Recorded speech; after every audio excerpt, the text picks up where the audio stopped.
गरीब के घर बड़ा रिश्ता।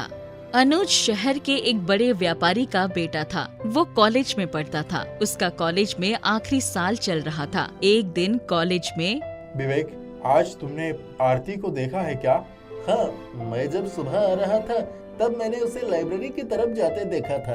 अनुज दौड़ता हुआ लाइब्रेरी की तरफ जाता है। लाइब्रेरी के गेट पर उसे आरती दिख जाती है। वो आरती के पास जाता है। आरती अनुज को आते देख मुस्कुराती है। अरे अनुज, आज ये क्या हो गया? तुम और लाइब्रेरी की तरफ? नहीं, मुझे लाइब्रेरी में ऐसी कोई किताब नहीं लगती जो मुझे कुछ सिखा पाए। मैं जीवन से सीखना पसंद करता हूँ। वो तो मुझे विवेक ने बताया कि तुम लाइब्रेरी की तरफ जा रही थी, तो मैं तुमसे मिलने आ गया। अच्छा, तो कहो, तुम मुझसे क्यों मिलना चाहते थे? मैं तुमसे पूछना चाहता था कि क्या तुम आज शाम मेरे साथ कॉफी पीने चल सकती हो? नहीं, आज शाम में तो मुझे पापा की दुकान पर मदद करनी है। अनुज और आरती एक दूसरे को स्कूल से जानते थे। आरती बहुत मेधावी थी और वो स्कॉलरशिप से कॉलेज में पढ़ रही थी। उसके पिता की टेलरिंग की दुकान थी और मुश्किल से घर चल पाता था। अनुज आरती को स्कूल के समय से पसंद करता था। आरती भी अनुज को पसंद करती थी, पर उसे लगता था कि अनुज के पिता इतने बड़े आदमी हैं, इसलिए उसका और अनुज का कोई मेल नहीं। आरती, तुम कितने दिनों तक बात को टालती रहोगी? मैंने तुम्हें बताया है कि मैं तुम्हें बहुत पसंद करता हूँ। अब तो कॉलेज भी खत्म होने को है।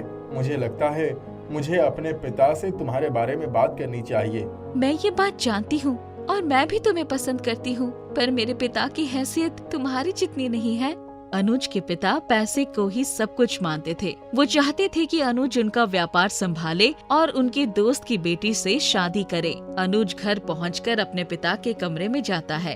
पापा, मैं आपसे कुछ बात करना चाहता हूँ। नहीं बेटा, पहले तुम मेरी बात सुनो। मेरे दोस्त धीरज, जिसका गाड़ियों का व्यापार है, उसकी बेटी से मैंने तुम्हारी शादी तय कर दी है। लेकिन पापा, मैं ये शादी नहीं कर सकता। मैं स्कूल के समय से आरती नाम की एक लड़की को पसंद करता हूँ। अच्छा, उसका परिवार क्या करता है? उसकी टेलरिंग की दुकान है। क्या? टेलरिंग की दुकान? मैं अपने बेटे की शादी किसी टेलर की बेटी के साथ नहीं करूंगा। पर पिताजी, उसका परिवार बहुत अच्छा है और आरती भी स्वभाव से बहुत अच्छी है। वो स्कॉलरशिप लेकर कॉलेज में पढ़ाई कर रही है। मैं वो सब नहीं जानता।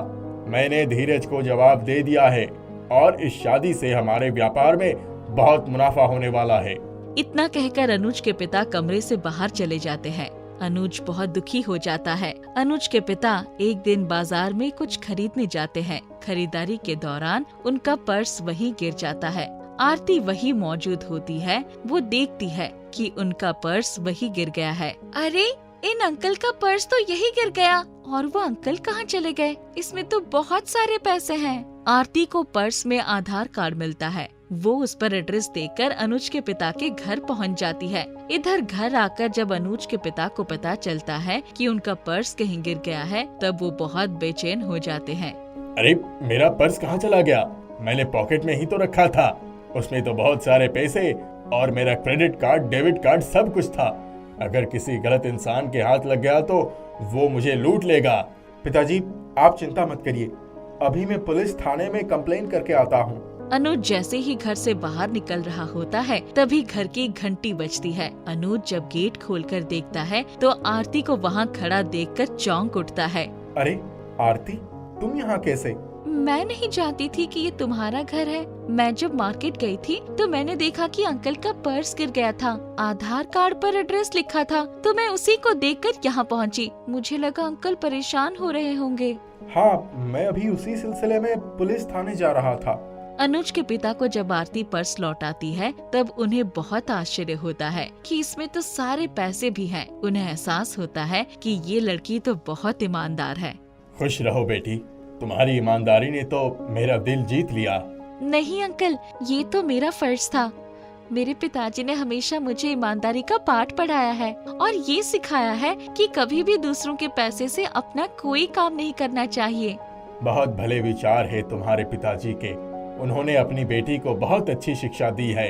अनुज ये देखकर बहुत खुश होता है कि उसके पिता को आरती पसंद आई और वो अपने पिता को दूसरे कमरे में ले जाकर सारी बातें बताता है। पापा, ये वही लड़की है जिसके बारे में मैंने आपसे बात की थी। अनुज के पिता को आरती बहुत पसंद आ जाती है। वो निश्चय करते हैं कि अनुज की शादी वो आरती से ही कराएंगे। आरती, हम तुम्हारे घर अनुज का रिश्ता लेकर अगले रविवार को जाएंगे।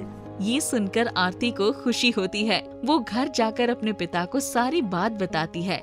पर बेटी, वो लोग इतने बड़े आदमी हैं, हम उनकी बराबरी कैसे कर पाएंगे?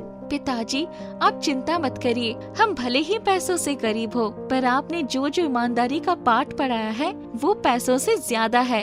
अनुज के पिता भी मेरी ईमानदारी को देखकर ही अनुज की शादी मुझसे करने को तैयार हुए हैं। हाँ बेटी, ये तो तुमने सही कहा। ईमानदारी से बड़ा कोई धन नहीं है। अनुज और आरती की शादी भली तरह से हो जाती है और दोनों खुशी की जिंदगी बिताने लगते हैं।